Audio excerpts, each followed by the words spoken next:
Welcome to part 2 of JOULUTARINA.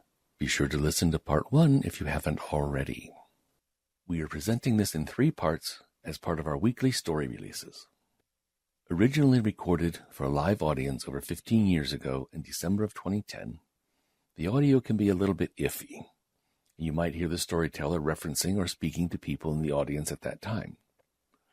But I hope you think it is worth listening because it is such a special, wonderful story. We will endeavor to do a full re-recording of the whole story for release next year. If you like, you may subscribe to our channel so you'll be notified of updates and new releases. There is more information about the book and the movie and StoryLink Radio in the description of this video. And as always, please feel free to reach out to us at admin@storylinkradio.com. And now, on to part 2 of JOULUTARINA. Chapter 6. First Christmas Stocking. Now Lawrence and Friedrich were 2 little newcomers in the village. Their mother and father were even poorer than most of the other families, which made them poor indeed, because nobody in the village had a great deal of money. Ever since the day of their arrival, they had been met by misfortune. Oh, now, Talia's sweet. She wouldn't deserve it. Maybe you could be right. Anyway. Ever since the day of their arrival, the family had been met by misfortune. Their father was a fisherman and used to be able to keep his family supplied with enough food to eat and enough fuel to keep them warm. But one day his boat had been caught in a storm, and a heavy mast had fallen upon him, paralyzing him so that he had been forced to stay in bed and watch his little family grow thinner and thinner from lack of enough food to eat. Their neighbors gave them as much of their meager supplies as they themselves could spare, and the mother worked occasionally in the household of the squire or some of the more well-to-do families of the village. But there were still many meals in the little cottage, which consisted solely of a piece of dried bread or fish, or a dish of very thin gruel. Now, young Lawrence was now the man of the family, although he was only 8 years old. He built fires, he shoveled the heavy snow from the cottage door, he kept the house neat and clean, while his mother was out working, and took care of his little brother Friedrich. One of his principal duties was going into the forest and helping the woodcutter, receiving in return for this service enough wood to keep his family supplied with fuel. Lawrence rather enjoyed this task, for he met many of the other boys while he was out. Although he worked while they played, he enjoyed being with children his own age after long hours spent in the house with his sick father and 4-year-old brother. One cold afternoon, as Lawrence was returning from the forest with his sled piled with the wood he had helped cut, he met a merry group of boys who were building a snow fort a few hundred yards away from the cottage of Nicholas the Wood-carver.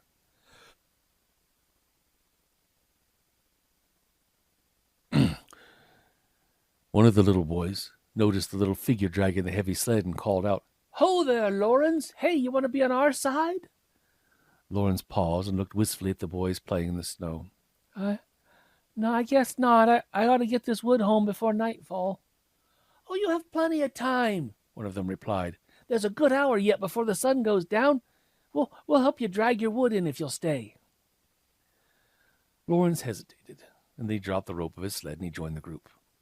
After all, his mother was home that afternoon, so his father and Friedrich would be taken care of, and there was enough fuel in the house to keep the fire going until evening. And it was a long time since he had played in the snow. And so, for a merry, carefree hour, little Lawrence forgot the troubles and the duties of his house, and was only an 8-year-old boy having a good time.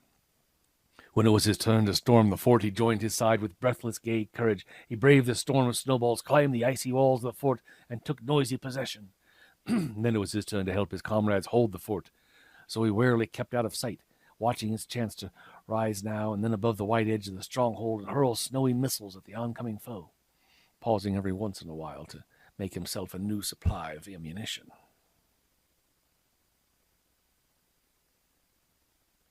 It was during one of these moments, while he was busy collecting snow and packing it into firm round balls, they'd heard a loud shout from both sides, from his comrades inside the fort and his enemies outside.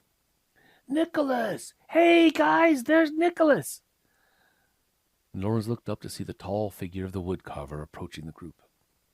As he came nearer, he lifted his mittened hand to wave to the boys, his rosy, kindly face beaming a welcome, his blue eyes twinkling at the sight of the good time everybody seemed to be having. "Well, well, a snow fight, is it?" he said in his deep voice. "It's a long time since I had one of them. When I was a boy, we knew how to take a fort. Now, I would go about it like this." He stooped and he gathered up a handful of snow, and quickly packing and shaping it in his hands, he took the finished snowball and he threw it with sure, accurate aim at the tallest boy behind the fort. It knocked the surprised fellow's hat clean off, and the other side, delighted with his new ally, rushed forward, Nicholas in their midst, and took the fort amid loud shouts and hurrahs. Lawrence looked at the tall man slyly. Of course, he knew who Nicholas was. He had heard of him ever since his family had moved into the village last summer. He knew that he was the man who kept the children supplied with toys and gifts on Christmas Day. But of course, he also supposed that Nicholas only remembered, well, the children he really knew. The snow party started to break up then, as most of the boys had to be home before nightfall, and the sun was already sinking in the west. They started towards home then, accompanying Nicholas as far as his cottage. At the gate, the wood-carver paused a moment, looking over the group with keen eyes that seemed to see everything. "Oh, is this a new boy in the village?" he asked, laying down a hand on Lauren's shoulder and looking kindly into those shy brown eyes. "Welcome to Lula." Yes. His name is Lawrence, and he has a little brother, Friedrich. And his father's paralyzed and doesn't work, and his mother—" One of the boys dug his elbow sharply into the side of the last speaker. "Now you've done it. Why can't you hold your tongue? You've hurt his feelings by talking about his family right out like that. Here, I'm going after him. Come on, fellas." And they ran after Lawrence, leaving Nicholas alone at the gate, with a wise smile on his lips and a knowing shake of his head. The group finally caught up with Lawrence, who furtively wiped his eyes and mumbled something about having to be home anyway. The boys tried to distract his attention from the thoughtless remarks by talking about the man they had just left. "That's Nicholas, the wood-carver. He's wonderful," volunteered one boy. "Yeah, every Christmas now, at least ever since I can remember. He's been leaving gifts at the doors in the village." "Well, not every door," said another. "He only leaves them at the houses where he sees an embroidered bag. My mother told me that since the village has grown, Nicholas doesn't know every child the way he used to, So how does he know which house has children and which hasn't unless there's a bag out there?" "Yeah," chimed in another one. "And how would he even know how many gifts to leave unless there was a bag for each child, huh?"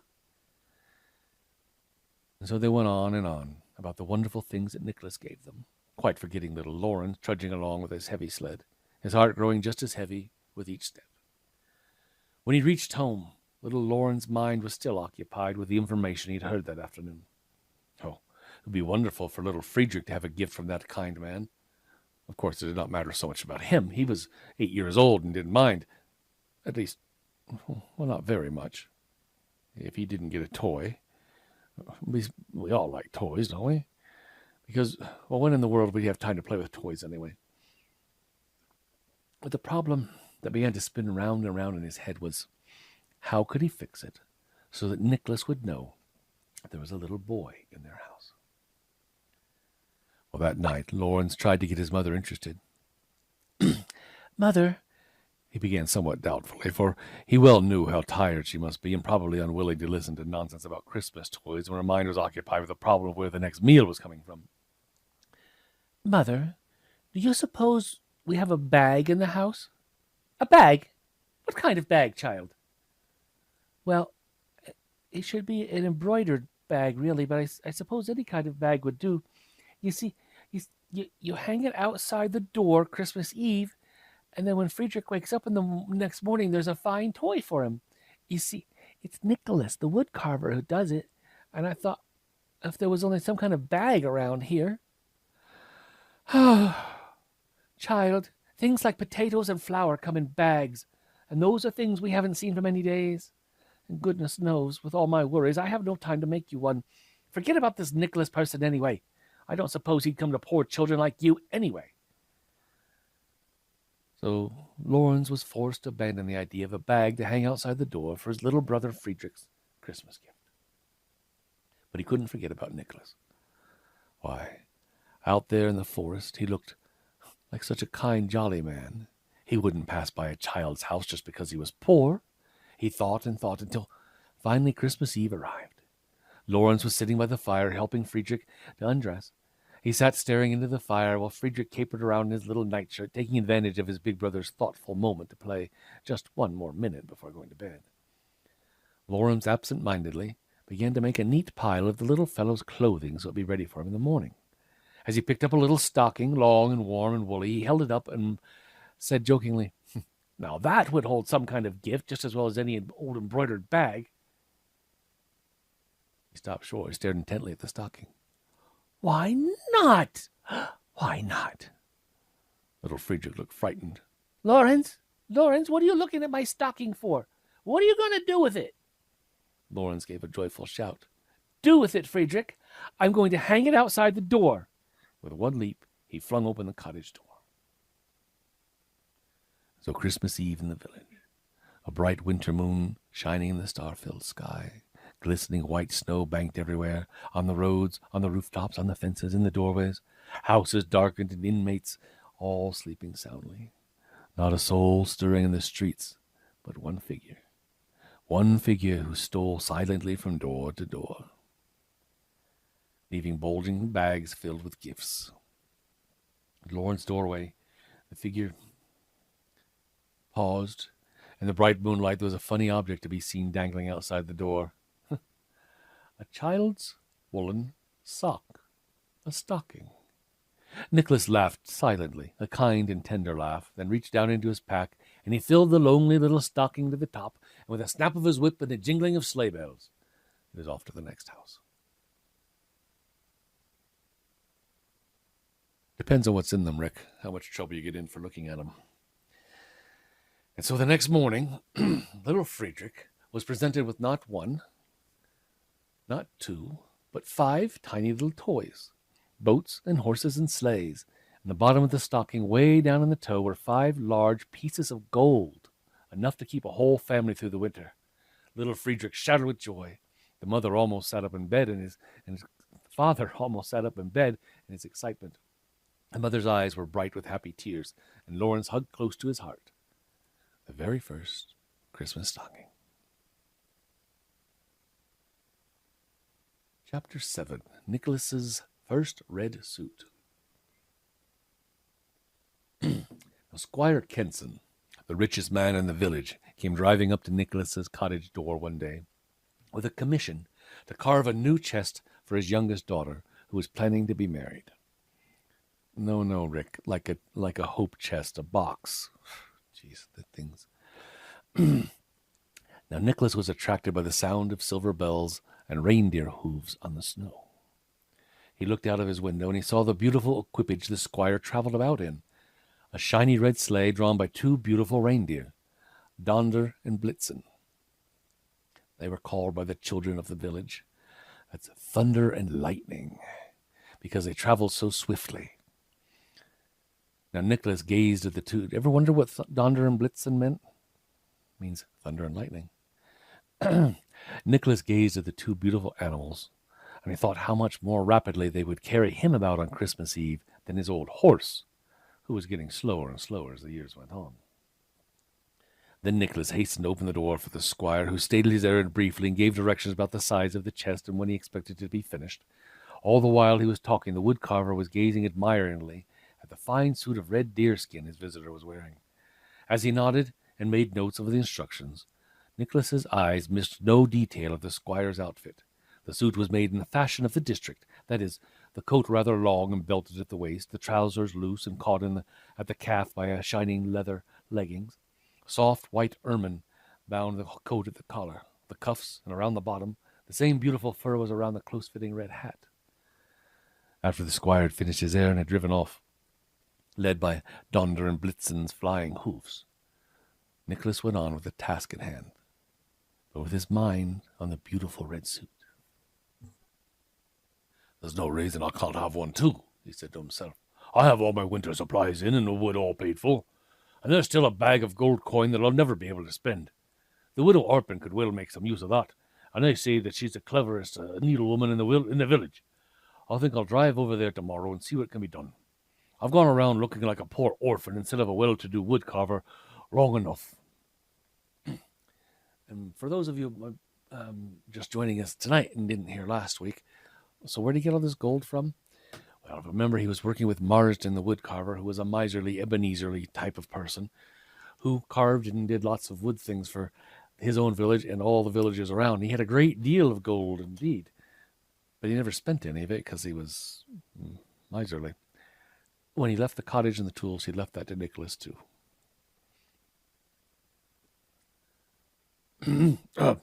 Mistress Arpin, Nicholas said, I want a fine red suit. You know, the one the squire wears. The woman nodded.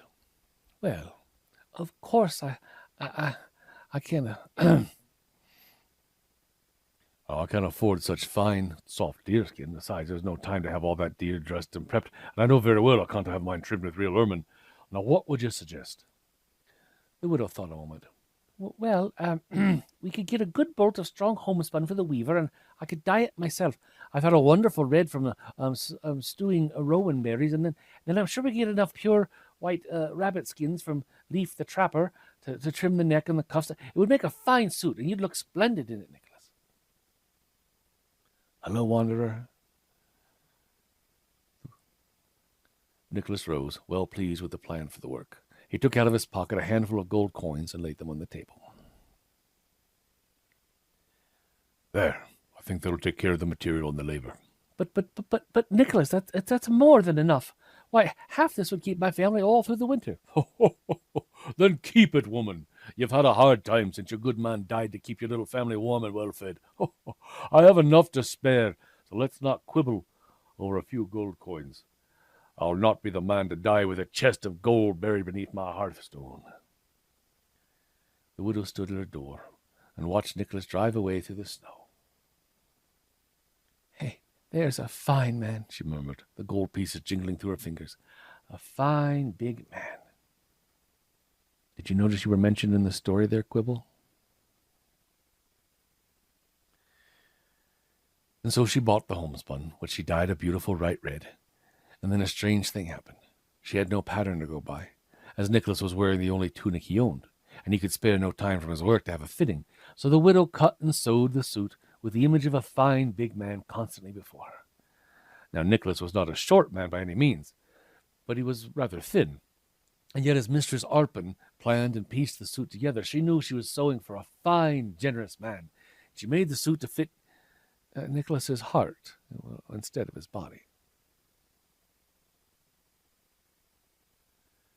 On the day the work was finished, and the last loving stitch had been placed in the soft rabbit trimming, Nicholas arrived to try out his suit. He went into the widow's little inner room. He came out a few minutes later, and oh, what a picture he made. Yes, tailor, indeed. I can't see it, Mistress Arpin. For that little piece of glass in your room only shows a portion of me at a time. It did seem to go on rather loosely, he finished tactfully, not wishing to hurt her feelings. The widow gave one look and burst into tears. Oh, Nicholas, I've spoiled your suit. I've spoiled it. I thought you were bigger. Oh, whatever made me cut it so wide? Oh, what shall I do? What shall I do? So trying to comfort the woman, Nicholas forgot his own dismay at the size of his floppy garments. There. We won't worry about it. Look, the length is all right. It's only that I'm not as as fat as I might be. Why, if I ate all the vegetables and the meal the villagers send me, I'll warrant in a few months' time you'd never notice the extra cloth on this coat. And the trousers will be all right as soon as I buy a pair of leggings to stuff them in. And what a fine cap this is. See it? See how close it fits, and how warm-looking this fur band is. And so gradually he made the widow forget her disappointment, and to reassure her that he really did not mind the ludicrous figure he must make with his tall, gangly form clothed in loose, baggy folds. Well, Nicholas insisted on wearing it home, and sat up high in the seat of his sleigh, and seemed not to notice the stares and nudges of the villagers. When we arrived home, however, he sat down in the huge suit, and he burst into loud laughter. Oh, what a sight I'll make! Oh, going around like this for months to come. Oh, and yet I'll have to wear it. It would be sinful to waste good material. And then another funny thought struck him. He slapped his knee and laughed again. Perhaps I could even stuff some of my toys into my suit. How the children would laugh then. But there was only one thing to be done. It's very clear that I'm too thin for my height. I shall really have to eat oatmeal in the morning instead of just a piece of bread. And I must drink some more milk and cook some of those vegetables that go to waste in the storeroom. Oh, yes, and Rick, cookies. Oh, cookies. And so Nicholas kept his big red suit, and soon the villagers became used to the tall figure in the bright red trousers and tunic, the close-fitting stocking cap trimmed with white fur, and the shiny black leather-belted leggings. What do you think happened after Nicholas had carefully eaten vegetables and milk and cookies week after week? Well, his face became full and rosy. His chest filled out, his arms and legs grew more muscular and rounded, even began to acquire it, whisper it now, a belly.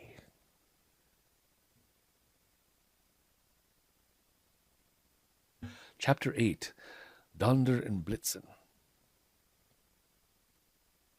One Christmas Eve, Nicholas did not have such an easy time making his rounds of the village houses.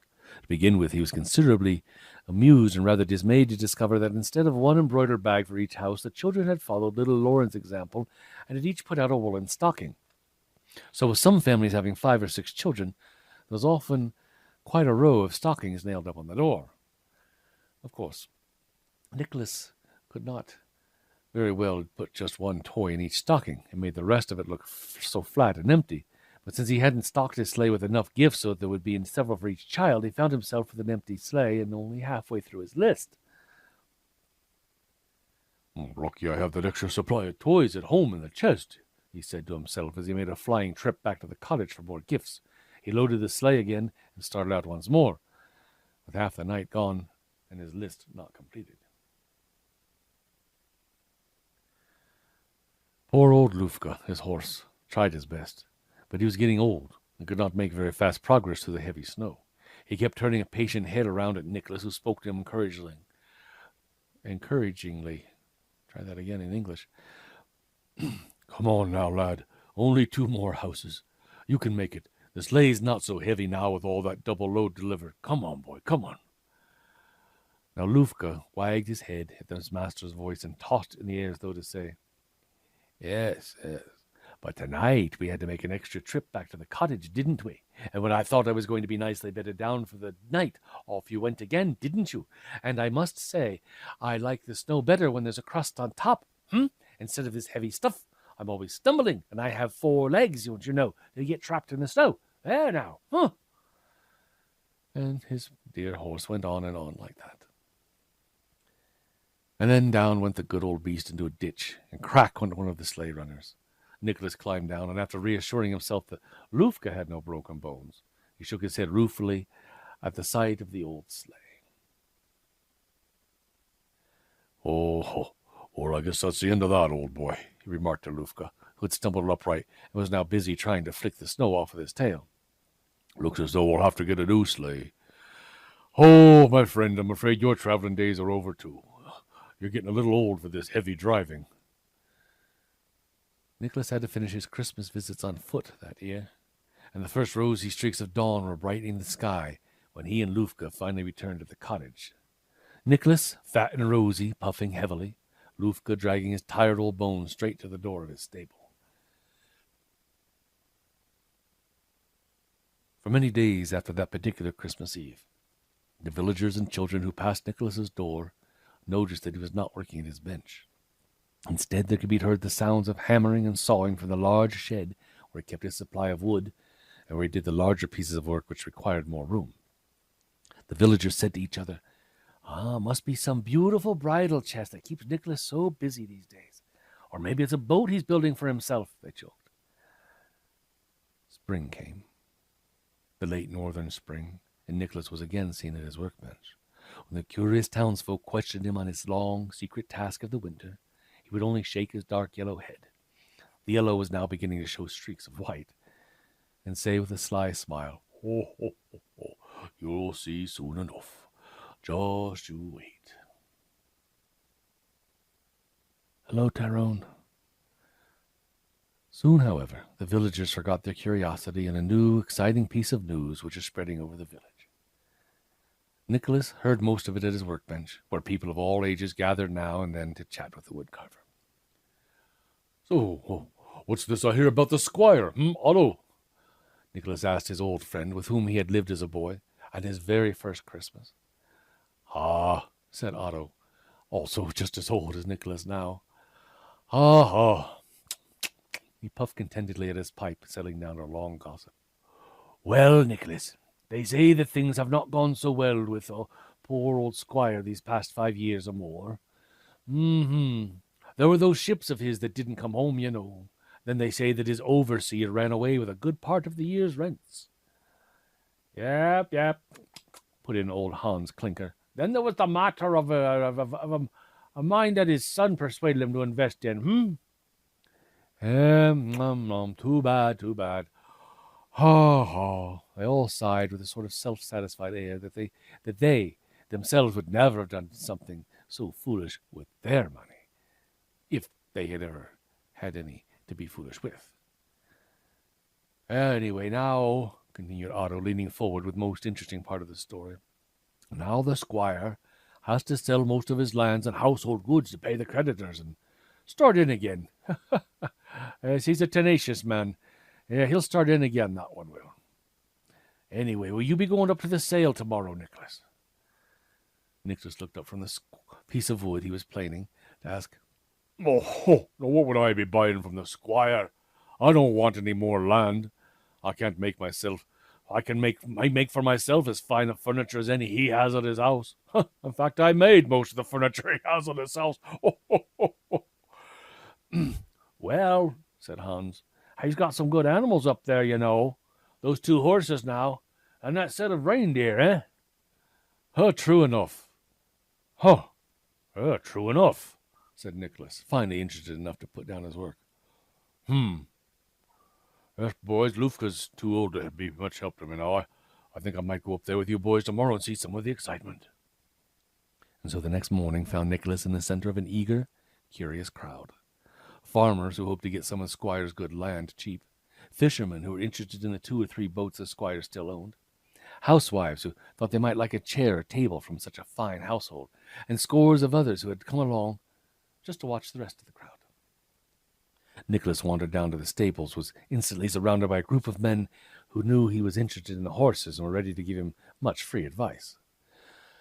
Nicholas, however, walked past the stables where the horses were lodged and made directly for the larger stalls. He's after Donder and Blitzen," the men whispered among themselves. "He's always admired them. They went so fast." Yes, there was Nicholas, his round figure in the bright red suit, standing at the door of the stable, his hands on his roomy hips, gazing thoughtfully in at the darkened stalls. 2 deer inside, excited at the noises of the crowd, thrust their frightened heads through the top part of the door. "Well," said Nicholas softly, "you poor beasties don't look much like thunder and lightning now. You're not afraid of me, are you?" He put a reassuring hand on the larger deer's shoulder. The melting brown eyes looked trustingly into the blue ones. The deer whimpered and thrust its warm black nose into Nicholas's hand. I guess we'll get along all right," said Nicholas in a satisfied tone. "Now then, to find your master and see about this sale." "Hey, here's the squire now," called out one of them. "Nicholas wants to buy Donder and Blitzen, squire." The squire, a bent old man with a worried look on his face, seemed dazed by this mob of people taking possession of his house and goods. "Well, he can't have Donder and Blitzen. Well, not alone, anyway. That set of reindeer goes together, not at all. Donder would go raving mad if you tried to separate her from the rest of her family." "Family, is it?" exclaimed Nicholas. "Why, squire, I need only 2 reindeer. How many more—" Suddenly there was a loud crash of breaking wood, a mad rush of people away from one of the stalls, and seemingly in one brown streak there was a little reindeer running madly about the farmyard, pursuing one unfortunate villager who couldn't run as fast as the others. "Yeah, that's Vixen!" shouted the old squire, distracted. "Here, catch him quick! Vixen! He's a young imp, he is. He'll hurt somebody." Everybody ran about in a frenzy, but Vixen was nimble and even paused in his mad rush to look impudently over his shoulder at his pursuers. Then he would give a naughty toss of his head as if to say, "Come and catch me," and was off again. leaping over carts, farming implements, knocking a man's hat off with the young horns just beginning to grow, and finally clearing a high fence with one bound, and paused, panting on the other side, to gaze through the bars mischievously at the hot, breathless group of men. Now, Nicholas had not joined in the chase. He was standing at the door of the stalls, holding onto his fat stomach and shaking all over with mirth. "Ho, ho, ho, ho! I'll take the lot of 'em. I don't know what the others are like, but I must have that little vixen. I haven't laughed so much in years. Oh, why, just to see the neat way he clipped off Ivan Prosov's hat. Ho, ho, ho, ho!" He went into another gale of laughter, then made his way through the crowd to the squire, where he finally concluded the bargain, and acquired not 2, but, say it with me, 8 reindeer. Donder and Blitzen, the mamma and papa, and their 6 children, Dasher, Dancer, Comet, Cupid, and Prancer, and of course, Vixen.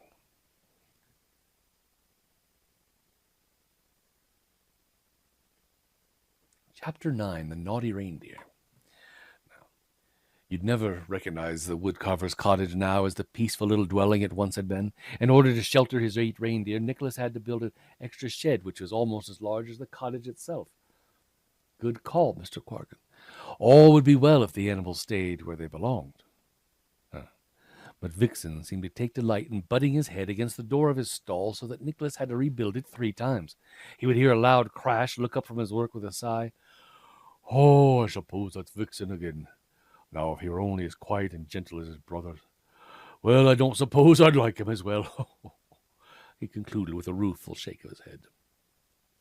The little reindeer returned his master's affection, but chose the most noisy means of expressing it. He wanted to be as close to Nicholas as possible, and would break down one partition after another, in order that he might finally caper up to the door of his cottage and leap around delightedly until his friend noticed him. Nicholas tried to be severe.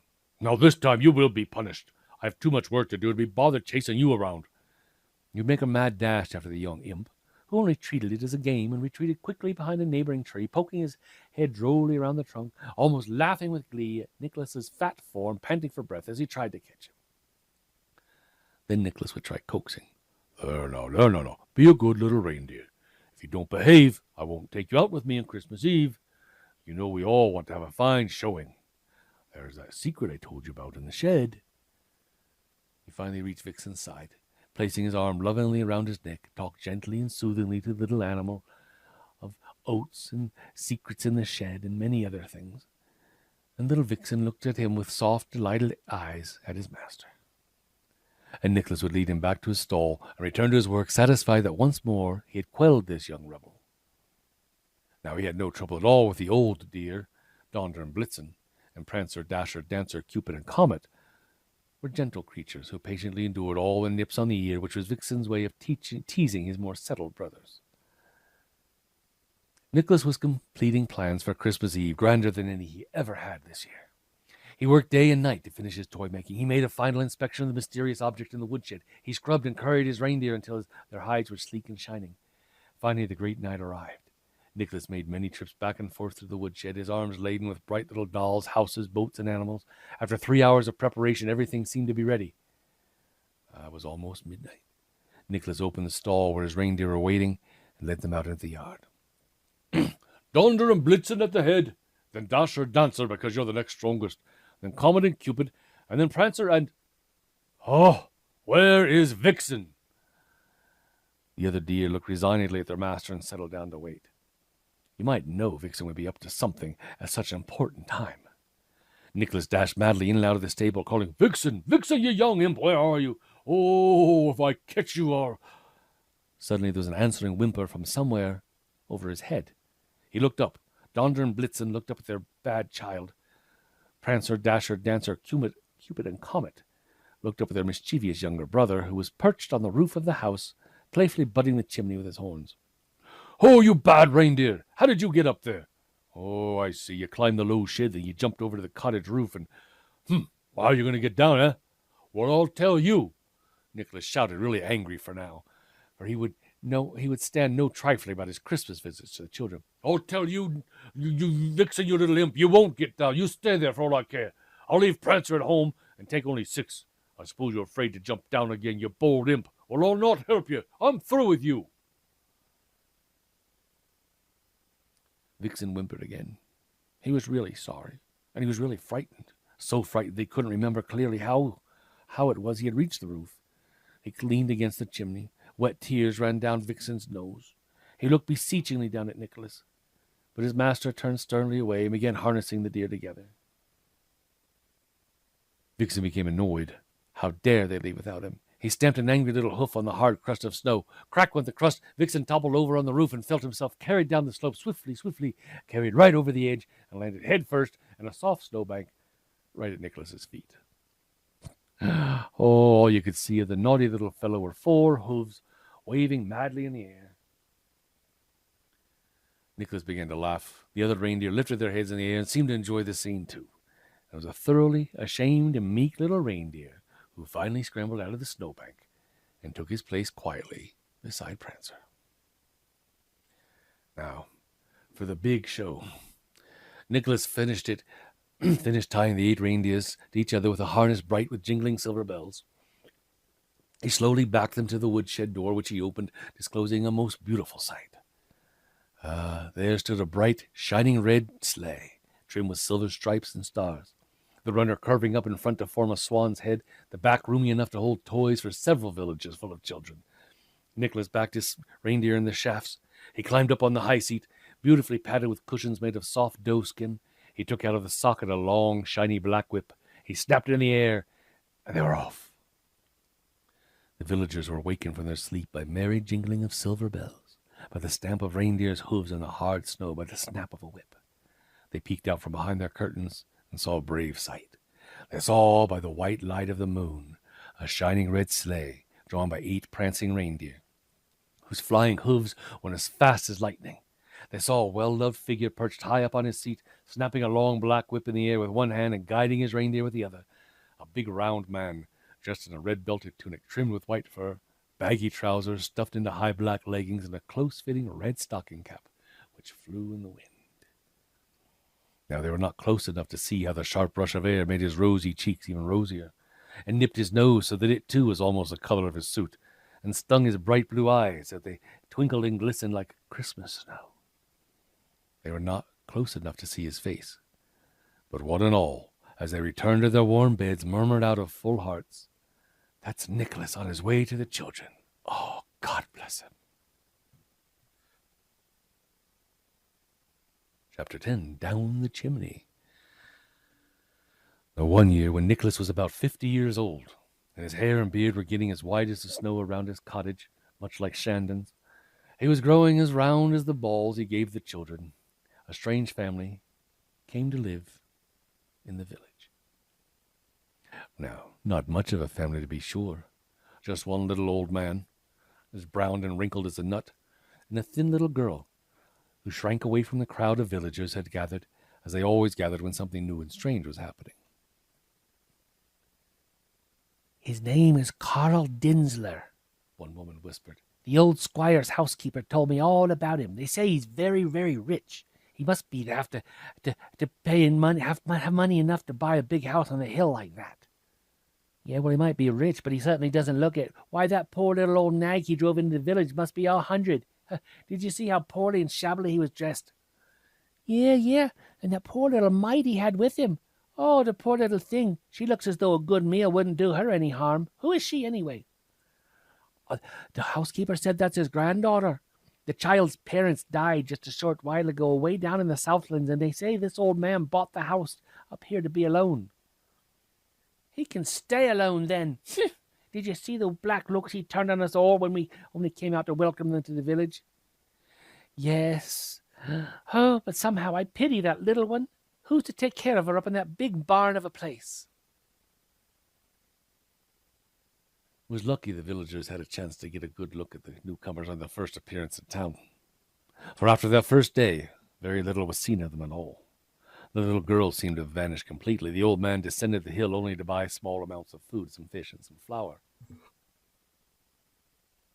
And the very curious ones who climbed the hill just to see what was going on came back to the village with strange news indeed. "Do you know what he's done up there?" demanded one small boy of an interested group. "He's nailed up all the gates and left only the front one open, and even that he keeps locked with a bolt as long as this." He spread his hands about a yard apart. His listeners gasped. "Yeah, and that's not all. I don't know how you could get into the house, for he's put up boards where the front and side doors used to be and on all the windows. There's not a sign of life in that old place now. You'd never know a soul lived there." "Oh, why, the man must be crazy," they all said, astounded. "He must be afraid of somebody." "Afraid nothing," one man remarked scornfully. "Unless he's afraid someone will steal his wealth away from him, eh?" "No, he's just a surly old wretch, he is," added the schoolmaster. "I tried to see him the other day to ask if he was going to send the child to school. He wouldn't let me get any farther than the front gate. He wanted to know all about the school. When I told him the children usually brought vegetables or meat or a few coins a week to pay for their schooling, why, he snarled at me, and he told me to go about my own business and that he'd take care of his grandchildren's education his own self." "Oh, the poor little thing," exclaimed one motherly-looking woman. "I'd like to tell that old miser a thing or two. Just what I think of him." "Well, this is a piece of news that'll interest Nicholas, the wood-carver," said another. "One more child in the village, and a lonely one, too." "Oh, Nicholas knows all about her," they heard a deep voice say, and they all turned around to see that it was the wood-carver himself who had joined the group unnoticed. "The little one's name is Katja. Ah, I once knew a little girl named Katja." Katja was his sister that died when he was very, very young. "I once knew a little girl named Katja," he went on with a sad, faraway look in his usually merry blue eyes.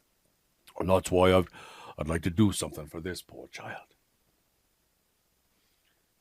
"Why, how did you find out her name, Nicholas?" Well, she was wandering around in the yard like a forlorn little pup who's been locked in. I was passing that way, and I stopped at the gate to talk with her.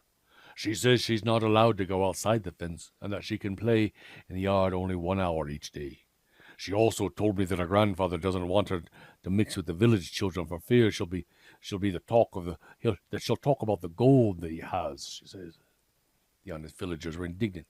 "As if we touch his old money," they said angrily. "Well, I don't know what we can do about it, folks," said Nicholas. "We can't force our way into the house, and after all, it's his own grandchild, isn't it? I guess we'll just have to wait around and see what happens. I can't believe anyone could stay as hard as that with a little child in the house, though." The others all shook their heads. "Oh, he's hard all through, that old rascal. Well, I wager he wouldn't even let her put out her stocking on Christmas Eve." Well, that's a safe wager, that. He wouldn't open his front door even to let something free come in." The crowd dispersed, and Nicholas went back to his workbench. But all through the months that followed, his mind was occupied with the thought of the lonely little Katja.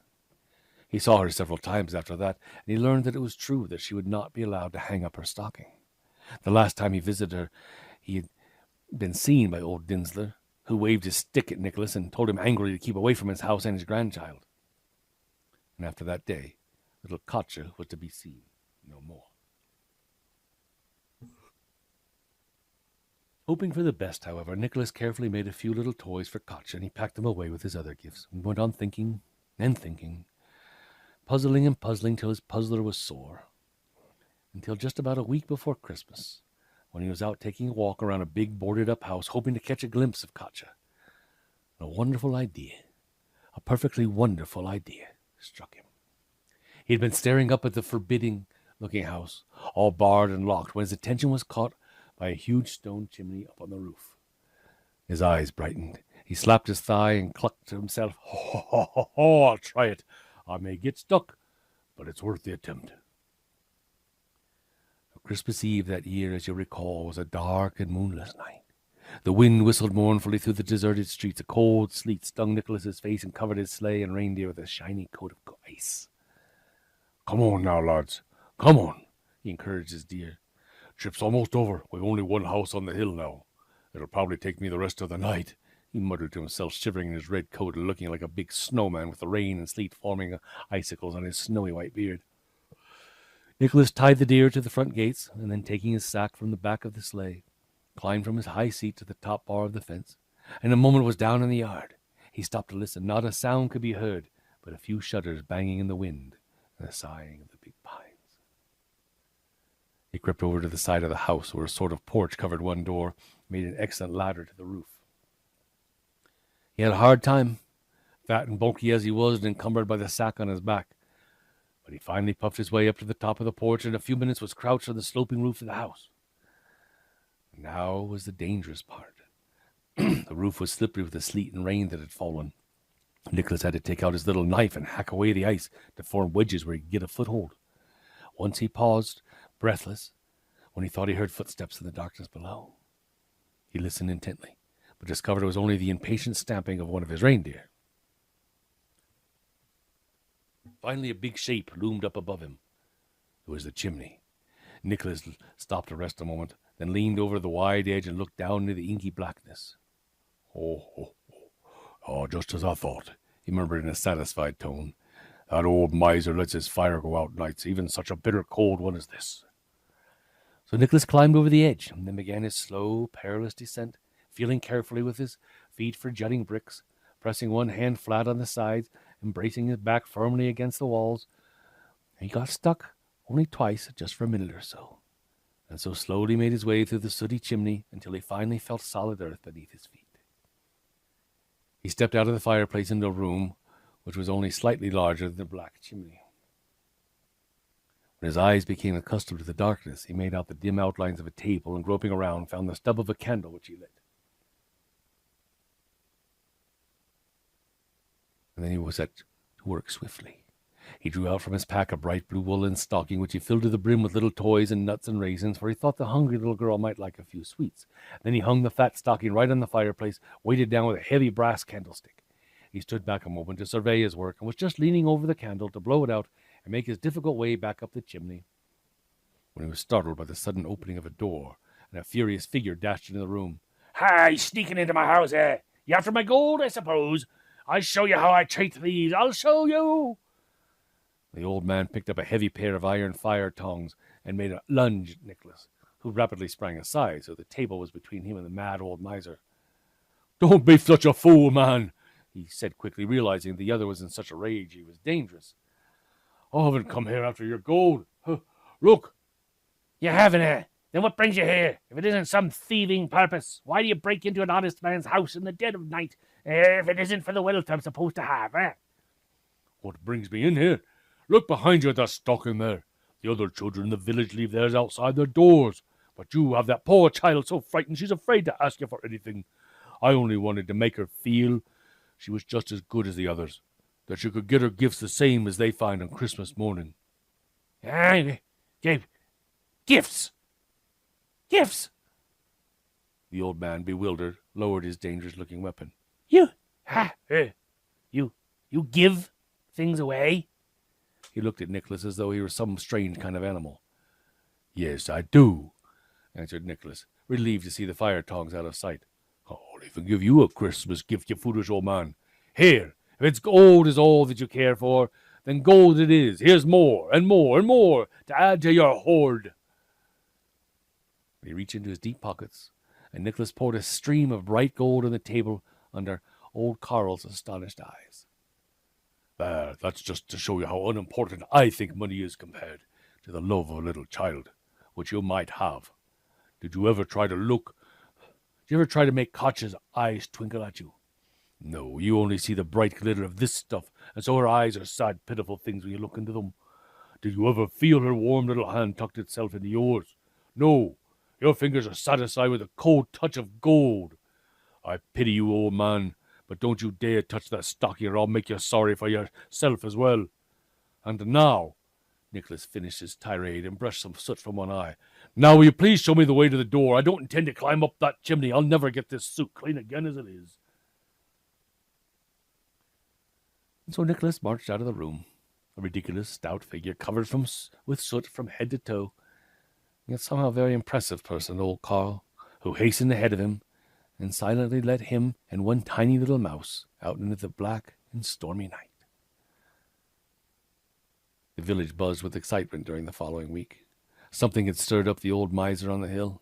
He had ripped off the boards from his doors and windows.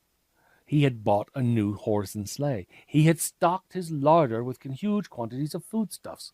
And next that old miser, he interviewed the schoolmaster. Within a few days, Katja and her grandfather were seen on the road leading to the school. the little girl's face beaming up at the old man, her feet skipping along to catch up with his long strides, and her warm little hand tucked close in his gnarled old fist. And all because Nicholas had climbed down a chimney to fill a stocking. And that is the end of part 2 of JOULUTARINA. Please check back next week for part 3.